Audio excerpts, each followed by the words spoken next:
রায়ের বাজারে আছেন সহকর্মী মাসুদুর রহমান, সরাসরি যাচ্ছে তার কাছে। মাসুদ, এখন পর্যন্ত ৩টি মরদেহ তোলা হয়েছে, আরও একটি মরদেহ তোলা হবে আজকে। আজকে সিআইডির পক্ষ থেকে আমাদেরকে জানানো হয়েছে যে 4টি মরদেহ তুলে সেগুলো যে কার্যক্রমগুলো, যে প্রক্রিয়াগুলো করা দরকার সেগুলো তারা করবে।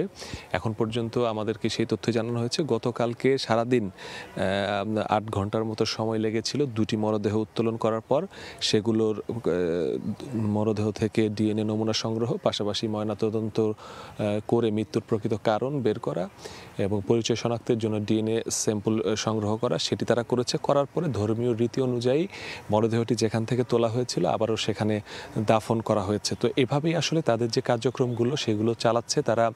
যেটি বলছে যে যেহেতু 1.5 বছর সময় অতিবাহিত হয়ে গিয়েছে, যে কারণে এই যে মরদেহগুলো সেগুলো কবরের ভেতরে যে অবস্থায় আছে সেটিকে প্রসেস করে একটি জায়গায় রাখা এবং সেটিকে পরবর্তীতে ময়নাতদন্ত করা, এটি একটু সময় সাপেক্ষ বিষয়। এবং পাশাপাশি যেহেতু এখানে বিদেশি বিশেষজ্ঞরা আছেন, ফরেনসিক বিশেষজ্ঞ, পাশাপাশি মানবাধিকার কমিশন আছে জাতিসংঘের, তারাও এই বিষয়টি তদারকি করছেন এবং আন্তর্জাতিক মানদণ্ড বজায় রেখে কিভাবে এইটাকে পুঙ্খানুপুঙ্খানুভাবে সব বিষয়গুলো দ্রুততম সময় আনা যায় সেই বিষয়টি বজায় রেখে এবং সেই মানদণ্ডেই আসলে কাজটি করা হচ্ছে। যেই বিদেশি বিশেষজ্ঞ, তিনি আর্জেন্টিনা থেকে এসেছেন, তিনি এর আগে আরও 40টি দেশে এরকম বিভিন্ন সময় অনেক আগের অনেক পুরনো মরদেহ থেকে কিভাবে ডিএনএ সংগ্রহ করা হয় এবং কিভাবে এগুলো পরিবারের সাথে ম্যাচিং করে সেটার পরিচয় পুরোপুরিভাবে শনাক্ত করা যায়, সেটির জন্য তারা কাজ করেছে। তার এই অভিজ্ঞতা, পাশাপাশি সিআইডির ফরেনসিক টিমের অভিজ্ঞতা কাজে লাগিয়ে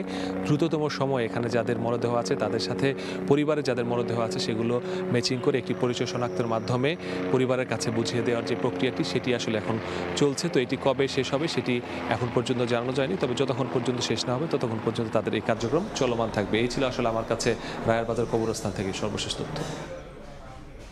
সরাসরি যুক্ত ছিলাম রায়ের বাজারে।